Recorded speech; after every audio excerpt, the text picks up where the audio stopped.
What are we most excited about? Sean with the eye patch and a parrot. Based on that haircut, I think we got the best version of you, Mike. You're looking fantastic. He looks employed. I can't keep up with you blabbermouths. You're going to spend $10 million on Facebook in a month. Tell your wife she has impeccable taste. Obviously, she chose you. So other than that.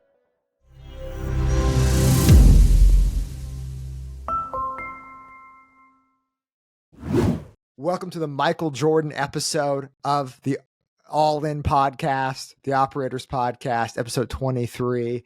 I want to thank our sponsors, Sendlane, Northbeam, and our premier sponsor, the number one sponsor.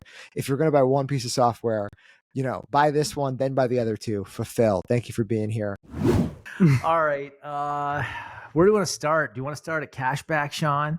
You want to start at All In Summit? Do you want to start where does everybody feel? What are we most excited about this week? Well, I think all of us are on Ecom Fuel, an amazing forum ran by Andrew, and a lot of great content there, but a thread that is like 6 years old that gets probably 10 messages a day posted in it is about Ecom and cashback and cash rewards and travel points and all that. So I think everyone's always interested in hearing what to do to maximize cash back. We were just talking about that because Jason said he's going to invoicing for Facebook, and it made my heart hurt. So Jason, run through why you're doing that. Before he does that, because does somebody have a bird in their background? What is going on? Yeah, Finn, you're in the tropics and some parakeets are escaping. I'm like, what is happening? Does Sean have a parrot or a parakeet? Sean brought a bird. Sean just would show up with a parrot on his own man. I'm here for that content. Sean with the eye patch and a parrot. Some episode, it's happening. Jason, take us away on Cashback. Yeah. So this, we're moving to invoicing on Facebook because we're just going to spend so much money in November and December. And we spent last November, we did 5 million on Facebook, and we'll probably do double that in November, and then December will be not that far off. And wait. You're going to spend $10 million on Facebook in a month. Is that, Correct. I understanding that correctly? My goodness. Correct. All right, everybody buy Facebook stock. You heard it here. 10 million added to the bottom line. At this point, that is alpha. That's like insider information. Well, people keep telling me I don't speak enough on this podcast, so I'm trying to bring. I'm gonna try to add. I can't keep up with you blabbermouths, but like with the Amex, we've been on Amex for a while because we like our points, and I know there's other better deals out there, which Sean will talk about, but we just sort of path of least resistance been with Amex for a really long time. But we're having to on days like that, we're having to pay the bill constantly, and every once in a while something will happen and we'll be down for a half an hour or an hour, and it's just, and plus we're we're growing at such scale, and our cookware orders are so big right now that just having to front load our purchasing, because there's just no way our factory can go from 60 containers a month to 400. So we're ordering on average 200 containers a month since June. So we were just building up a lot for November, and so it seemed the most reasonable thing for us operationally to just go to invoicing. Actually, Amex also has been a real pain about our credit limit, which makes no sense. I got 3 years of audited financials. I've got great margins. Doesn't make any sense. So anyway, it's because you're not a SaaS business. They give you unlimited credit if you were a SaaS business. Well, it's probably because you're paying your bill. You're getting untold hundreds of thousands of dollars in cash back, and you're never late. You're never running up interest. I would cut you off too. Yeah, don't spend $10 million where I'm giving you 1.5% back. Yeah. Look, and the reality of cards going down, that is probably the most practical reason to get on invoicing, right? It's you can just run up the bill in Meta and then you can deal with it later. And if you're a very cash-strapped organization, invoicing is great. I mean, if Meetab was on here, he would talk about how it's unsecured debt, and you can just run that thing up. And if you're heading to bankruptcy or you have any cash problems, they sit at the bottom of your creditors. So it's a great way to get free money to run your org. And I know a couple of people who have recently gone through bankruptcy and had to do something like that. So it's essentially like a Hail Mary attempt, right? So invoicing is great for that. Where credit card companies would sit above that because they're typically personally guaranteed or they're a senior line of creditor. But the reason why it makes my heart hurt is the cash back you get a multiple on if you're ever going to do a transaction. It's like, you know what the bare minimum a business like actual EBITDA is, if assuming you don't lose money, it's 1.5%. It's your cash back, whatever you spend, right? So like if you could run your business totally at break even, like a perfect world, you at least got 1.5% in EBITDA because you're getting that cash back. So and you have negative working capital, but that's okay. Yeah. there is the whole thing that like we always debate with entrepreneurs, like if you should go with the highest cash back for the longest amount of float being how long you can be before paying off your bill, right? And everyone's like, well, think about how much more money you could make if you could order twice as much inventory or spend twice as much on ads because you have this longer float period. But for Jason's business, he doesn't need that, right? He has senior lines of credit from institutions. His suppliers will give him loans if he wanted more inventory.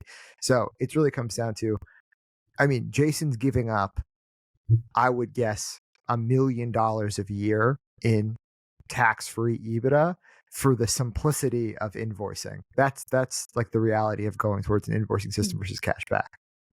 I feel like this is one an amendment. awesome One point. amendment to that is that we're going to do it in November and December, just because of the, like you said, the simplicity and the ease of, and just not because we could easily make a couple screw ups and have cards go down, and over that time period, it costs us a lot. But it is definitely worth considering. Back in in January, what do we do? I've been wondering about cards that are better than Amex. Like an Amex, it's not cash back, but the points, they're worth probably 75 basis points, I think, at like on average at the end of the day. So it's half of 1.5. But like if you travel on Amex a lot, you get like lots of extra. So it's opaque. Right? It's pretty opaque. The deltas. Yeah, I think one of the cool things though about this is, sorry, Sean, I just want to make one point, because you guys, I'm not in the cashback club anymore, Jason either. I think we generally are off that. And I just wanted to make one observation, which is that your business is at a scale where that $1 million and that chasing that $1 million isn't nearly as important as scaling the business. And that's kind of the dream, right? And I think that it gets to a larger point where some of the hacks of kind of e-commerce and the tricks and tips, like you actually kind of hope that you get to a point where you're not playing those games, where you're playing bigger games, and you're really, it's all about building enterprise value. And you're kind of, I don't know, I mean, this is a great example of that, where you're like, the most important thing is us just being able to execute on our plan and grow. And that's way more important than cash back in Q4. And man, congrats. I think that's where everybody wants to be eventually, right? That's very well said, Mike. Jamie Dimon isn't trying to get 1.5% cash back on all of Chase's expenses, right? So the bigger game you're playing, the less you care about the credit card points. But before I go on a tirade, I want to hear from Matt as a Canadian. Do you get any of this there? No, we have donkeys. I don't even have a microwave. We've gone over there. No, we actually we have points cards, guys. we are at that level of sophistication. I almost spit my drink out on the screen. I'm not drinking anymore when Matt's about to talk. My answer to every question now, do you have that in Canada, is just going to be donkey. No, yeah, I think I mentioned this. We spend more on Google, YouTube historically, so that's on invoicing for us, and then Facebook we leave on credit card. The brain damage of paying off cards daily in peak season, it just hurts So I like the invoicing thing just to like not actually think about it, because the number of times that has happened over the last 6 years where it's like, oh, somebody didn't transfer money at the exact hour needed, and now the bank is closed and the transaction didn't clear, so the card is full, and Meta's a 24-hour business and those banks aren't. Like, there's just, banking systems are slow and old and so I like the invoicing move too. Just less brain damage, but I love points. Yeah. I mean, it's definitely more foolproof to go to invoicing. Your ads won't stop, and the real danger is Wednesday afternoon before Black Friday, Meta employees aren't there, and whatever cards you have will not be paid off till Tuesday, right? So you will probably max out your card, and if it doesn't switch to a backup card, or your backup card fails or whatever, your account actually is locked. And like, this happened to us in 2018. Like, there's nothing you can do. Like, you are screwed. Yeah. So now, Jason, I don't think you're gonna be able to walk it back. I think once you're on invoicing, you're not gonna be able to go back to credit cards. And his finance team's gonna be so happy.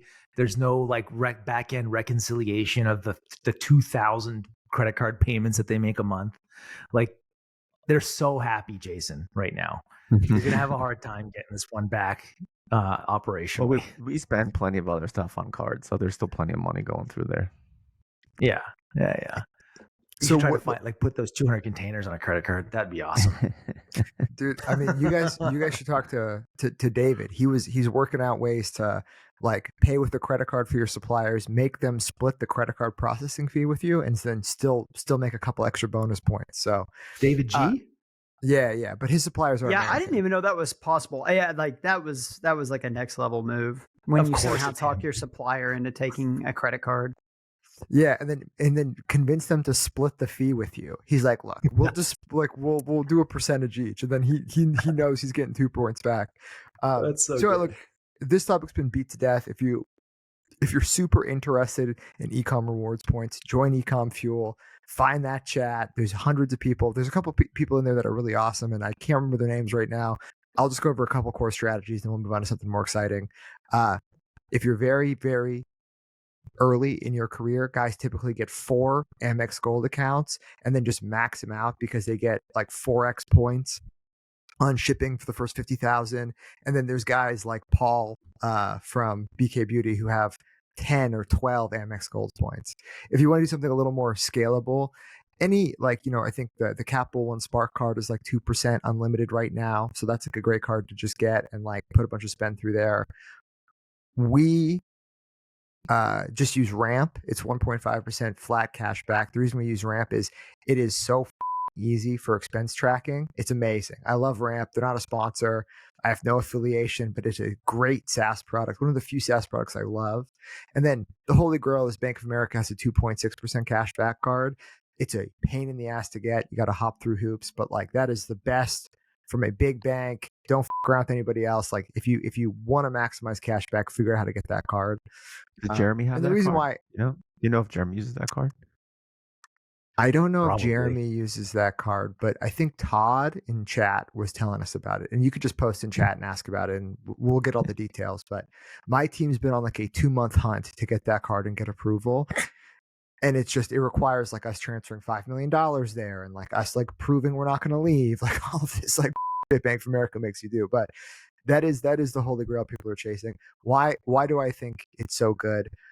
Dude, I haven't paid rent all year. It's just like that cash back. Like I hate points. I don't want to hear about points. I think points are stupid. That cash back, you either just use Plastic IQ or whatever, put it in your bank account. It's tax free because it's a rebate. And dude, I'm living large out here, saving all my money off this. So you can unlock this life too with cash back points. I love it. Just like your internet marketer moment. Like, so Finn, let's just clip that into 15 seconds. Sean's got a course he can sell. It's $69, regular price $8.99, and he will show you how to make 2.7% money back and not pay rent. That's the hook. Yeah. You can make money online. You're welcome, Sean. But sick, Jason, right. I was just going to say, I'm excited to hear about your invoicing journey. I don't think Meta will let you go back to cards after you get on invoicing. Like, it's a switch. So, what's up, everybody? It's Sean from the Operators Podcast. I'm doing push-ups, but I'm here to tell you about Fulfill, my favorite ERP. I have 30 seconds, so let me think about it. It does accounting. It does order management. If you do wholesale, it helps with ERP or EDI stuff. It's fantastic. Please get on it so I can stop doing push-ups. It is the best order management thing you're going to use. I love you, Fulfill. Talk to you later. Hey, before we talk about All In, Jason, like you said, you tend to talk the least out of us, and you're like the ninja in the shadows. Your business is growing the most out of any of our businesses. You just dropped some insane numbers. I would love to hear more about the success you guys are having, why you think you're having it, what you're doing. I mean, I don't want to blow us up, but I'm sure people listening to this are super interested. I'm interested. I'm in awe of it. Great product, great product, great product. Mr. Look, Modest. He's not wrong, man. It's good. It's a good product. But I'll tell you a story, Jason. On that note, my wife, I bought a Hexclad pan. I had bought her a set of pans before I knew you, like as a Christmas gift or whatever. Nice set of pans. And I don't even, I think she knows I do this podcast with you, but I don't talk about, I just don't talk about this aspect of work a lot with her. And the other day I'm walking through the kitchen. She's like, man, that Hexclad pan is awesome. I think I want to go all in on that. I think I want to replace everything. Just totally unprompted. And I was just like, man, that is product market fit. Amazing. You know what, though, Mike? Also, thank you for that. And tell your wife she has impeccable taste. Obviously, she chose you. So other than that, but better taste in pans than men, but it's okay. No, but there's also like this. There's momentum and there's capturing and riding the wave, and we had a couple of really positive pieces of momentum, and now it's about like, and Sean talks about this a lot, like trying to find the next one. Like we keep every year, it's like, all right, what are the big swings? What are the things that are going to really help us? And Gordon was a huge thing, even though we were like 70-80 million in sales before we even brought Gordon on. And we were able to get Gordon because we had a great business. Otherwise, he would have never done it.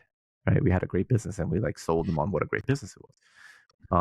And then just having those things and seeing momentum and continuing to double down and take bets. Like Hailey Bieber was a big bet, and it's actually working reasonably well.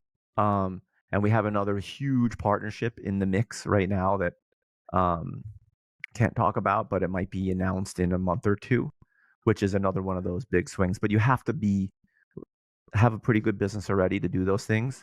And so it's like making good decisions and executing well with we're creating a sculpture, but we have really good clay. And it starts with that.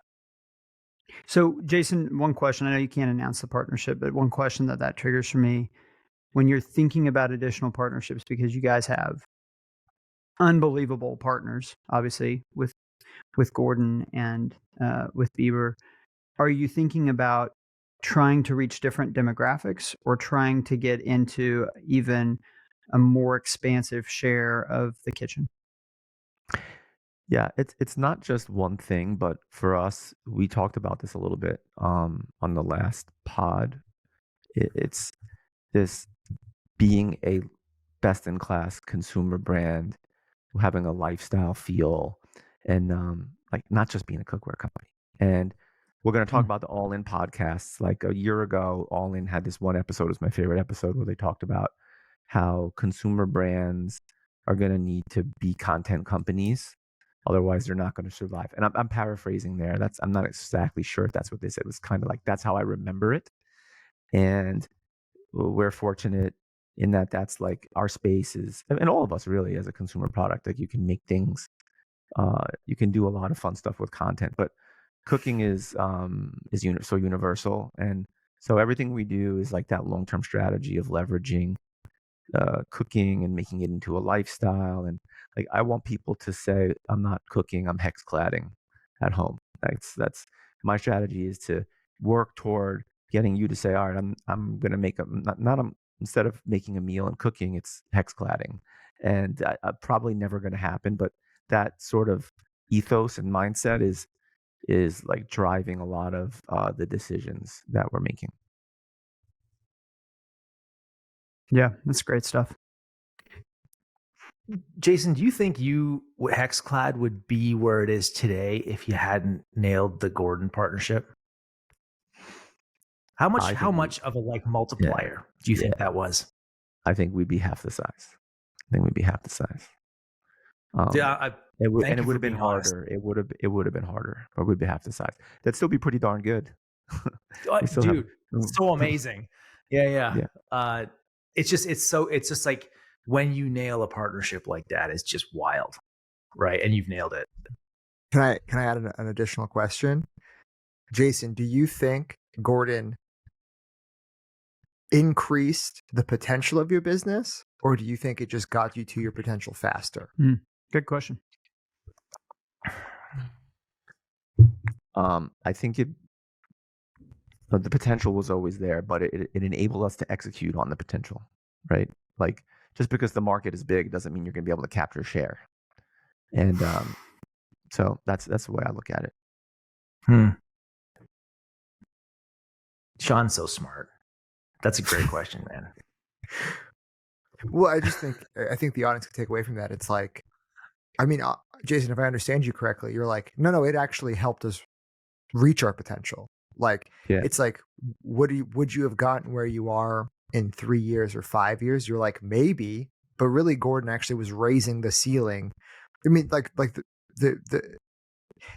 the building's already built. It goes up 20 stories, but instead of the elevator stopping at floor 4, Gordon helps you go to floor 12, and the next partnership will take you to floor 14, and then pretty soon you're getting in a helicopter on the roof and you're going someplace else. So that's really interesting. To add on top of that, Gordon grew the category. Like, I think Gordon and all of the media that he's done has expanded how much money people fundamentally are willing to spend on the process of cooking. And he's not the only person, but I think this is generally true.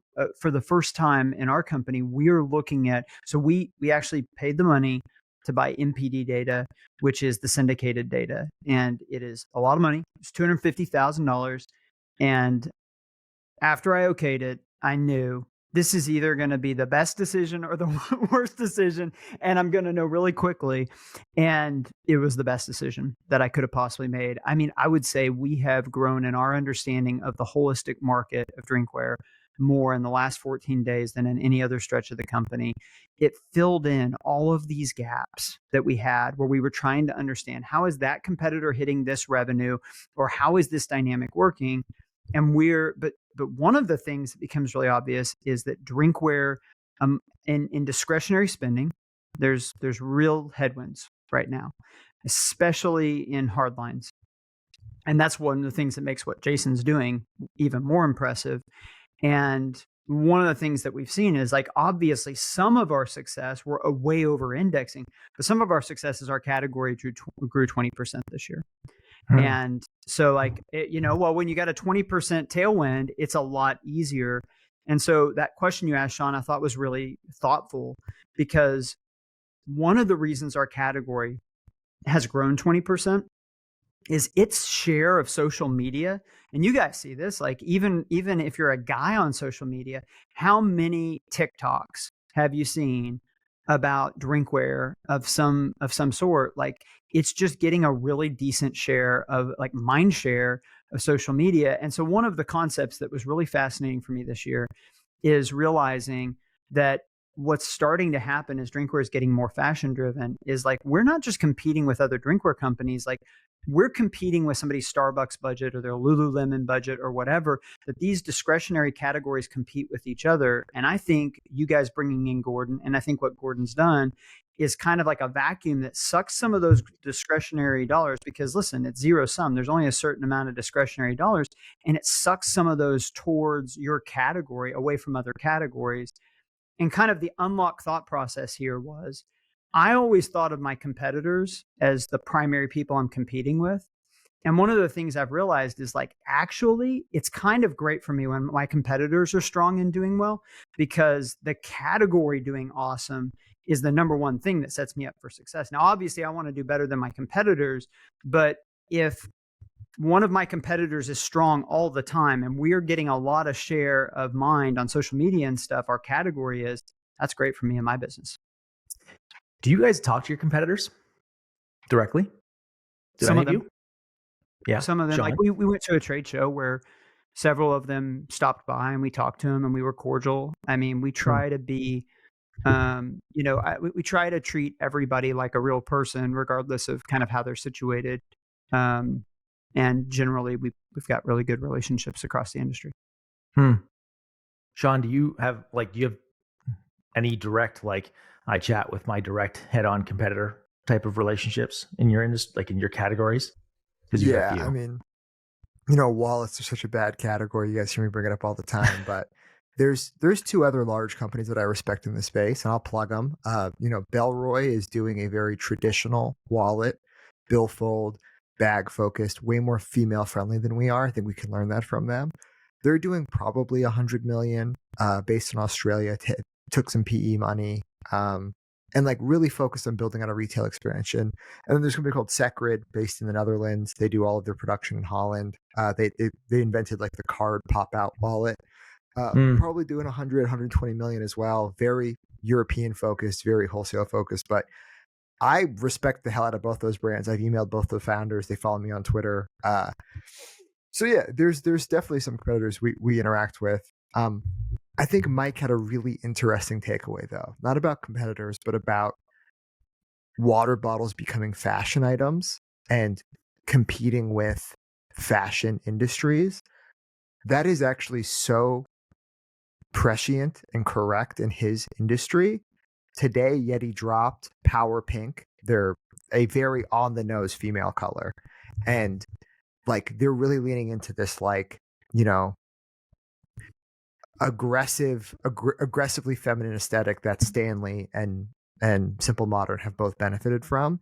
And it's because they're getting destroyed by Mike and everybody else, because that is a trend nobody saw coming. Like the water bottle's the new handbag, right? And I think Mike's category grew 20% this year. I think it could grow 50% next year. I think we were at the very beginning of this, and I think drinkware could end up being a must-have accessory item, just like the Lululemon belt bag. So the transition of water bottles and tumblers from a thing that you have one of because you need to drink water to being treated. So we had this insight in 2016. I would like to, so I'll even go back even further.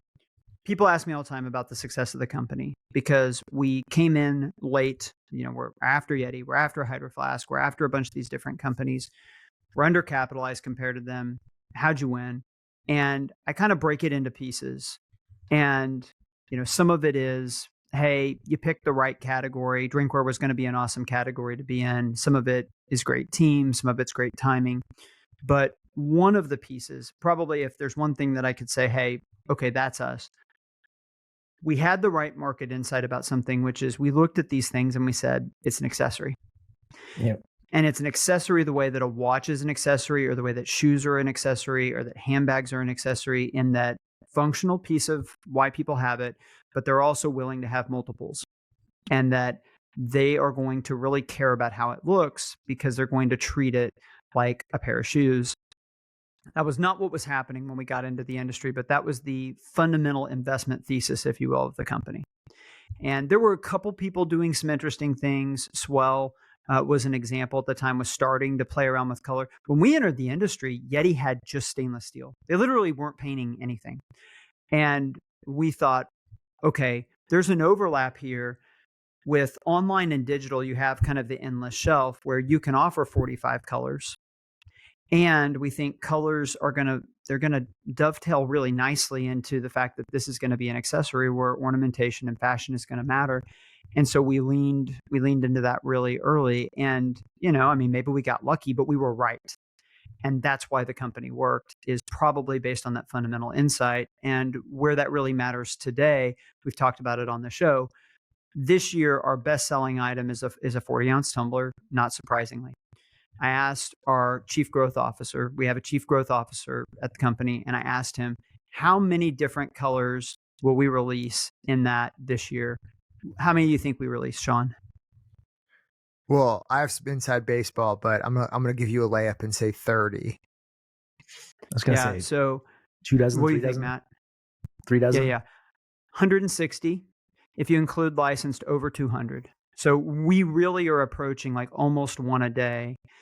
And having the insight in 2016 has allowed us to, over the years, build this infrastructure that we are ready to do that and to go at that pace. And like you said, Sean, Yeti's playing catch up, right? Like that's not what they've been doing.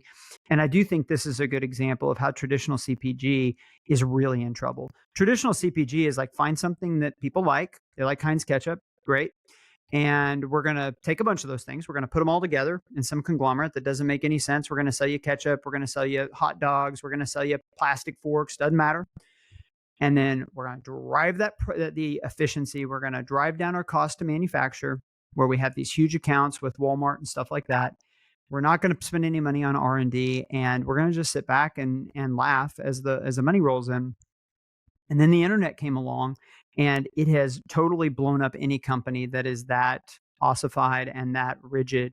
And the drinkware industry, I think, is a harbinger of what's coming. That if you are not rapid, if you're not agile, if you're not able to stay on trend, then you're going to be in trouble. Because I would just make an argument that we're at that what the internet is showing is that personalized and unique and fashion are going to come for every category eventually. I mean, Sean, you guys did it with wallets. I don't think wallets were traditionally thought of as a fashion thing. One of the reasons that you guys have drawn success, like I get on your website and I'm like, I could use another wallet. That blue, that's pretty cool. And like, this is coming for everybody. And that's why, to some extent, the digital players are winners, is because at a fundamental like DNA level, they're used to quick iterations and pivoting and multiple variations and more personalized. So anyway, that's my rant on Like what you're saying there about being nimble and pivoting is, I mean, we kind of talked about this, I think, last time a bit, but I keep saying like, it's stuff is so different now. And thinking about how Unilever used to do it, or some other big old CPG companies, like you might want to actually do the opposite of what those guys did. Like I talk to a lot of listeners of the pod and smaller businesses, and they're looking to like, what do big companies do? And I think like that ability to be nimble and pivot quickly and not be locked into the conventional wisdom in everything is just like so important that I have to say it again. And then the other thing that you said about the drinkwares as an accessory, I was just thinking about that recently, because I don't really it's like, what I see plastic water bottles all over the place, and I'm not like an environmentalist or a very green person in general, but it just like drives me crazy. I'm like, why do we even allow the sale of plastic water bottles? Like, that's an easy win for the environment. Sendlane, their free trial support is better than your current paid support. Jimmy, you don't have to be a customer, and he will call you. He will text you. He'll buy you flowers. That is what Sendlane's promising anybody on earth, not just customers, not just leads. If you want flowers, if you want a handwritten note, Jimmy from Sendlane's there to deliver it for you. And the reviews feature is included for free, guys. How much did Yapoos charge for that? How much does Akeno charge for that? And you get it for free with Sendlane? Great value. I talked to our CFO today, and I was just like, we've got a pretty good category. It's hard to imagine us getting disrupted. You got to imagine a world where people don't need to drink water, where it's getting colder, not hotter, where all of a sudden we're like, let's lean into single-use plastic. Like all of the macro secular trends are in our favor. But one point I wanted to make to you, Jason, because I think you're saying something really important. Everybody needs to hear this. The big companies have been slow on the uptake, but they are figuring this out. So as an example, I'm good friends with the person who runs sales for Ollie, which is a supplement brand that's owned by Unilever. And I can tell you that they have grown tremendously over the last few years. And basically they sell melatonin, and like these basic things that are not new. Ollie didn't invent anything. You know what Ollie did? Ollie's secret to success is they made it simple and they made it very colorful and attractive in the packaging. And that was it. That was the breakthrough. They built an entire several $100 million brand around things that were already on the market. They just made it more attractive and more simple, and they are just absolutely crushing it. And so even that fashion piece comes in with packaging and presentation to the customer. And I really think that we had this kind of moment in time where nobody in the kind of traditional, we'll call it, like before era of CPG had figured this out. They thought the old playbook would work. And everybody should know they are figuring it out, and they are trying to play catch up. And that's part of the reason why things are getting harder. Sean, you've written some kind of nostalgic posts about 2017 and how easy things were and how like it was always going to get harder. One of the reasons it was always going to get harder is that these companies with billions of dollars, they weren't just going to sit there. They weren't just going to get fired from their jobs. They were going to like pay attention to what was going on. They were going to hire young people who could do it, and they were going to go after it. And even if they've been inefficient, they've gotten there. And that's the future. It's an agile it's an agile competitive dynamic. Mike, what you're saying really resonates with a conversation me and Jason listened to from Mr. Beast about 2 days ago. We were at the All In Summit. Mr. Beast was there. He gave a presentation, and he was talking about why does Feastables work, right? And he's like, yeah, look, I got YouTube. I can post it or whatever. I can make people go to a Walmart. But he's like, a key to my success is, do you know who runs Hershey's? And we're like, no. He's like, exactly. He's like, the founder doesn't run it. The founder died 150 years ago. He's like, the family doesn't run it. It's a publicly traded company. He's like, some random people who have some random job who don't really care run Hershey's. And he's like, that's why I'm able to take their share. He's like, they haven't invented anything. There's no one there that's made anything ever. They don't make the product better. They don't think about selling it more. They have an annuity, and they're just cashing checks every single year. And that's what Hershey's is doing. Absolutely. If you are an operator, here is the leg up that you have over corporate America. In corporate America, the entire incentive structure is do not get fired. You're making $125,000, $150,000, $200,000 to be middle manager or something. And so what is your incentive to take on risk? Well, it's not very high. Your incentive is to just keep that cash coming. And so what you're going to do is the bare minimum of risk that you need to do in order to keep that coming in. Whereas as entrepreneurs, as operators, we're willing to take those swings. And I think that's really what Jimmy was saying at All In, is he was just saying like, he's going to be radical. He's going to challenge. He's going to disrupt. That guy, I will say this about Jimmy, his tolerance for risk and his willingness to keep putting it all on the line is what makes him a force of nature. Like he is not, like you see the house he lives in, you see how he lives his life. Like he's not afraid of losing anything. And that willingness to just keep pushing everything in makes him a pretty fearsome competitor, in my opinion. Mike, I love what you just said up until that point, because Jimmy is so big and strong from a brand perspective. It's kind of like when we talked about, us and Hexclad and how far we've come. He's come so much further. Like he can take any swing he wants. Like he can just, at this point, he's playing with not the house's money. He's got like all of Vegas's money, right? And he's doing it. But no, I mean, but it's true. Like he still is. He does what he wants, and that's actually a nice luxury.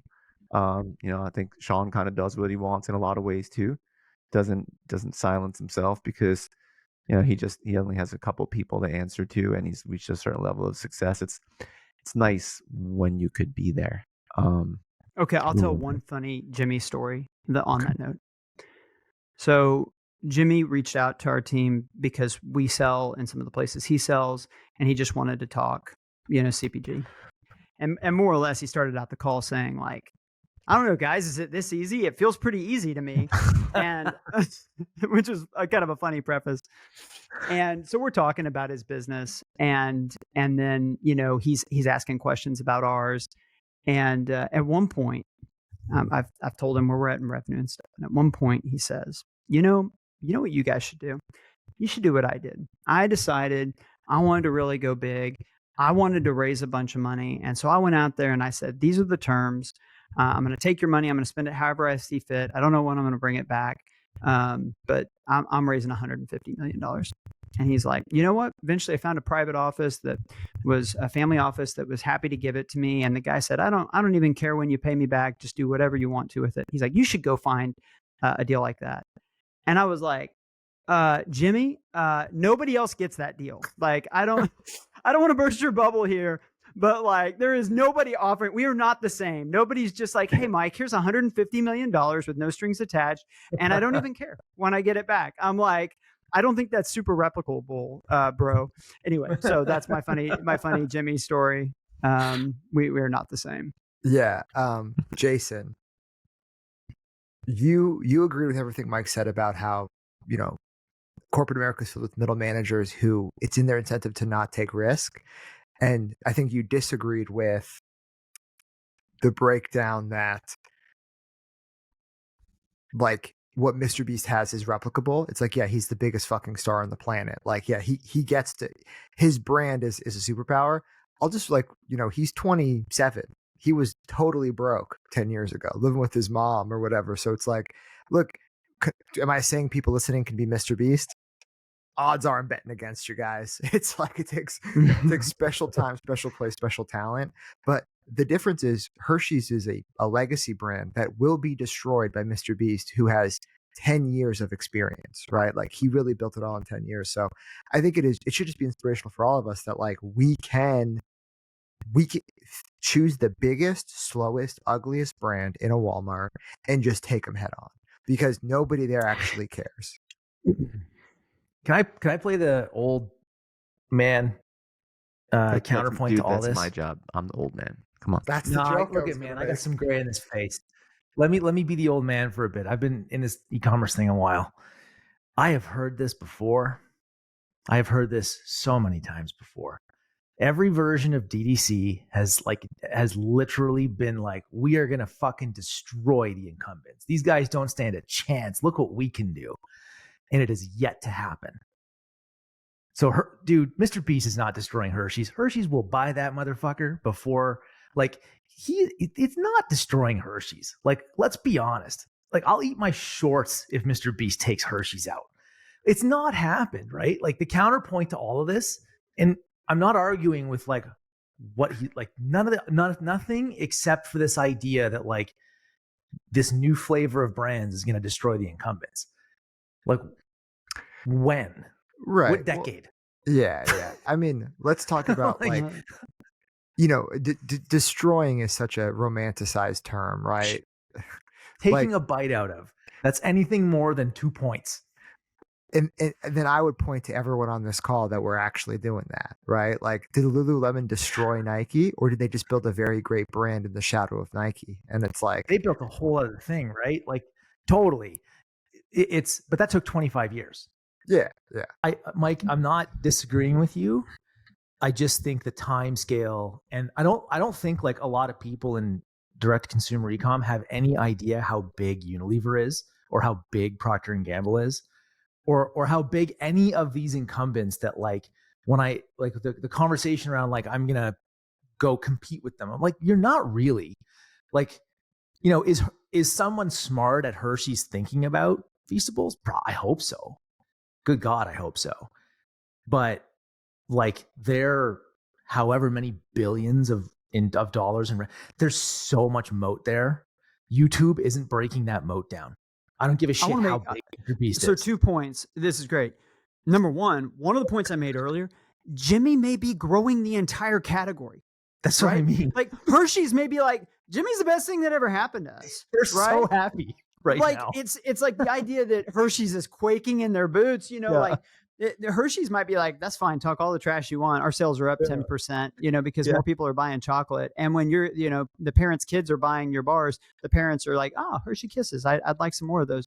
But I do think my point, and maybe I didn't make this point very well, is like, listen, the incumbents were slow, but they are figuring it out, and they have a ton of money. And that it is about to get a lot tougher, and everybody needs to understand that's part of the dynamic.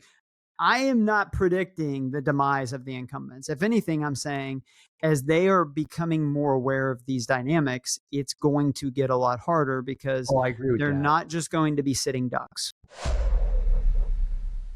Northbeam. I was just speaking at Meta today. It's a fantastic product. The Meta team is very interested in it. They were talking all about asking me questions. It is just, I would describe it as the second point of attribution. You have in-platform, which works up until a certain spend level. Then you have a independent attribution software like Northbeam. And then the last point is a mixed media model. And that is what Northbeam just rolled out. They have a new MMM tool. There's other MMM tools, but those are the three things you need. And they kind of take you from 1 million in spend with in-platform to 10, 20, 30, 40, 50 million in spend with an attribution tool to 50 to probably 200 million with a MMM. And then after that, you're doing customer surveys, brand awareness, whatever. But Northbeam is now building the tools to really take you from point 2 to point 3 and beyond. So thank you, Northbeam. Yeah. I think, did you guys see somebody posted on Twitter the increase in retail ad spend this year is like 34%. So it's like consumer is basically floating the entire ad market right now. Like all the other categories that spend on advertising are nowhere near what consumer is doing. Hey, That's Matt, we have a D2C audience. To happen. Yeah, Matt, we have a D2C audience. Explain what you're talking about. The ad, I don't know the exact numbers, but effectively, like, I think there was some report released that digital ad spend, all digital ad spend, think like Meta, Google, Amazon, anywhere that people spend digital ad dollars, that when you categorize it all out, it's like there's travel, there's hospitality, there's consumer, there's like pharma, there's all these categories that spend money on ads. It turns out that retail and consumer is driving like 34% more ad revenue this year, like ad spend year over year. And that is literally the thing that is floating the entire ad market's growth right now. And Jason just nailed it. That's not supposed to have happened. Okay, so on that note, I've got here's a little inside baseball analysis from my team. So one of the very smart people on my team made the observation that student loan, there was this, really long pause on student loan repayment, right? Which, if you look at how much there's student loan there are in the country, there's a lot of student loans. There's like, I don't know, trillions of dollars, some kind of crazy number. And basically he was like, okay, I'm going to dig into what are the numbers? How could it impact us? So basically, consumers are going to have to spend $100 billion next year on student loan repayment that they didn't spend this year. And obviously, that $100 billion is going to come from somewhere. So it kind of begs the question of, where is all that money going to come from? And if people aren't making $100 billion more, they're going to spend $100 billion less. And he started with the assumption of, well, they're not going to take it out of non-discretionary. Like, it's not like people aren't going to drive their cars anymore because, and put fuel in their cars because they have to pay their student loans. It's not like they're not going to eat. It's going to come out of discretionary. And all of us live in discretionary categories.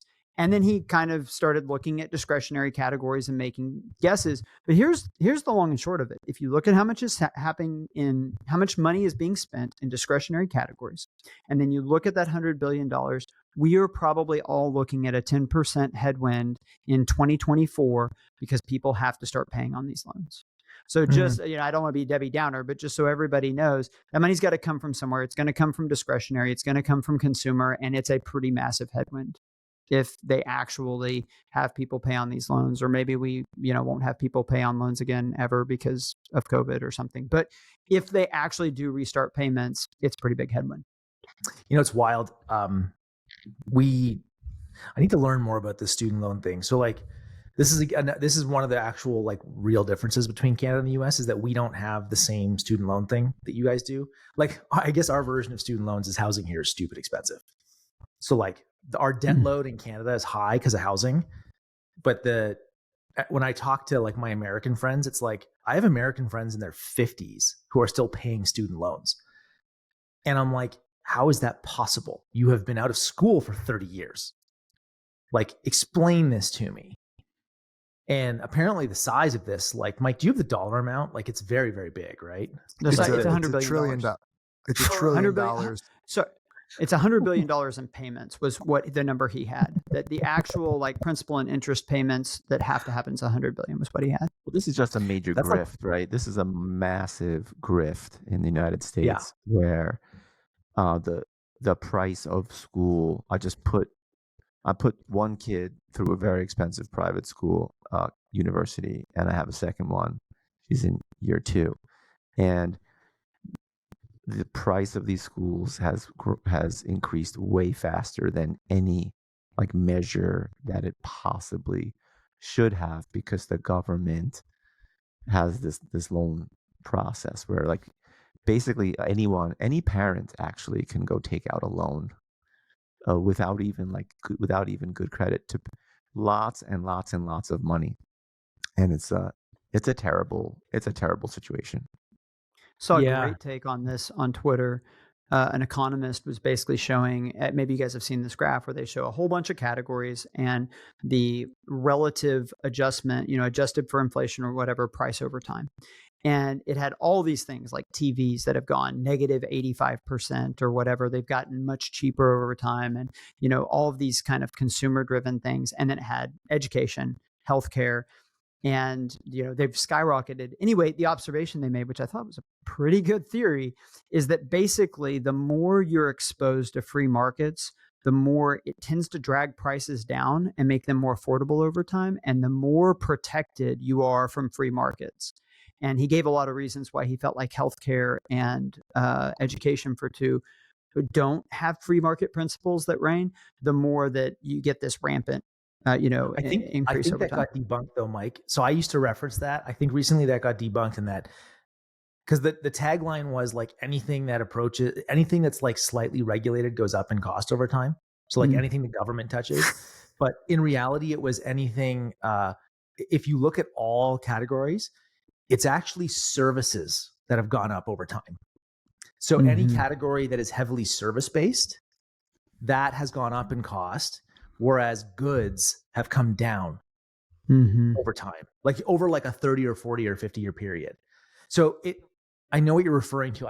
I will find the version that shows the goods versus services, right? And education. Now that you mention it, I remember seeing that. That's they're great all point, in Matt. there. Right. And then like goods is the thing that, like we all experience this, right? Scale, cost, yada, yada. Yeah, that naturally makes sense, Matt, as we've shifted to a service-based economy, as like wages have increased and more people work in the service sector, and manufacturing and physical goods have been outsourced to the cheapest place possible. You asked how big the student loan problem is, and it's $100 billion worth of payments, next year. Student loan debt in America is $1.5 trillion. Credit card debt in America is about $1 trillion. So it's bigger than credit cards. To put that in perspective, mortgages in America is $19 trillion worth of debt. So, call it, dude, 1.5 trillion is your isn't it so irresponsible the way that we've pushed that as a funding mechanism for 18-year-olds? Like, hey, pay for $100,000 year at school and, run up that debt. I've got family members that have debt from college that are in their 50s. It shows where we are as a society. Ray Dalio's presentation at the All In Summit. I heard that was awesome. Talked about this, and I immediately went and bought his book. I haven't cracked it open yet, but Amazon delivered it in 3 hours to my apartment, by the way. This is crazy. I didn't even want it in 3 hours, and they just did it. It's ridiculous. Right. You want to talk about the All In Summit a little bit? Yeah, can you guys talk about the summit? I'm like got major FOMO. And I want to hear. Let me go first, because Sean saw more of it and can go into more detail. But I wanted to point out two things about it that were just at a high level were very interesting to me. One is that what I liked about it. I'm going to talk about like and dislike. What I liked about it was that, having gone to lots of other conferences in the last 6 months in like the D2C space, and like it was way more. It was like way less salesy, way more value added.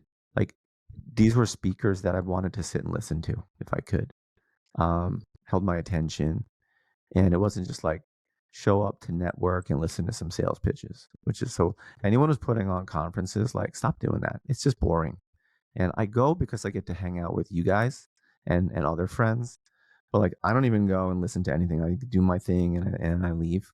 I hope that some of the other ones that I'm going to be attending pretty soon are better. They're not just like some kind of sales pitch or that the conference organizers are just trying to like get a 30-minute, 40-minute talk done and like with a bunch of planted questions and no real added value.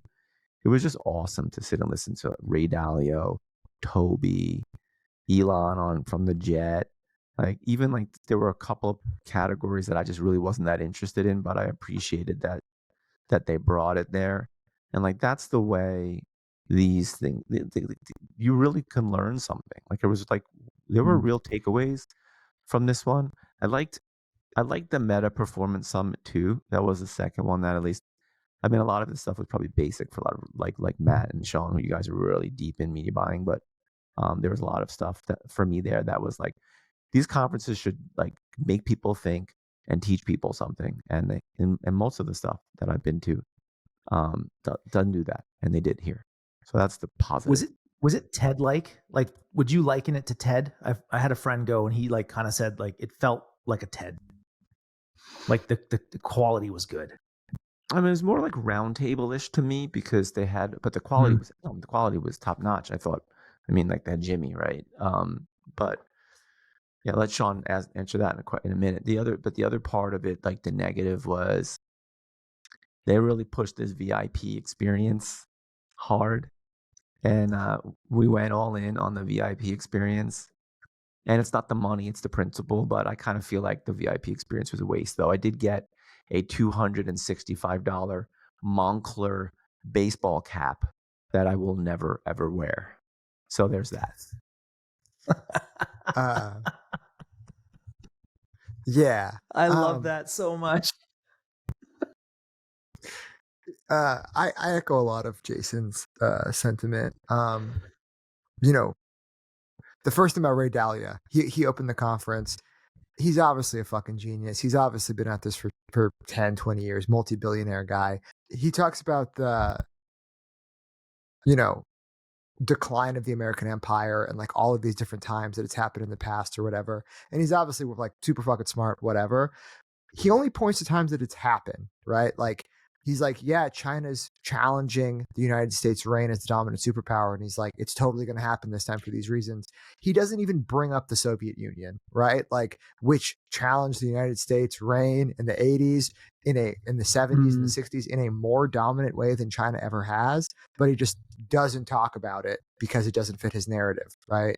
So that's a little annoying. Sean, that's a great point. I gotta just give you an attaboy for that.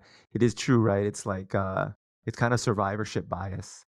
He's looking at all the ones that look what happened here, but what about like all the times that it actually didn't happen? So it's a great way of looking at data. It's like that stock market chart where it's like, how there's a reason to bet against the stock market, basically like at every single point, and all the stock market's done has gone up. But there've been people, who have been like, oh, this is the end. Here's the big crash that's coming, which isn't to say that it never happens, but it's easy to kind of call the decline of something.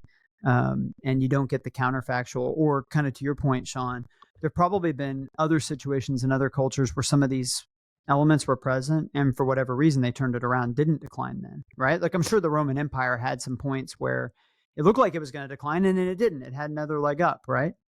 Right. And the United States as an allegory to Rome, right? Like Rome lasted 700 years from between the Republic and the Empire. And then when we think the Empire was over, people were living in Rome. They didn't think it was over, right? It's like there's not a day in history where it's like, oh, that's the day that Rome stopped being a thing. So I think survivorship bias is 100% correct. And it's just doomist. And it's also this arrogance to think you're living in a very important time in history where it's like, look, dollars to donuts, I would bet on the status quo staying for as long as I'm alive, right? And maybe it ends in a violent death and we all die, but Ray Dalio, he doesn't bring up the Soviet Union. He doesn't bring up the rise of Japan. He doesn't bring up the rise of Korea. And he's just now talking about China because it's the most popular thing. I think India is a way more interesting thing to talk about than China. But overall on the summit, tickets were $7,500. There were 750 VIP tickets, which is way too many VIP tickets.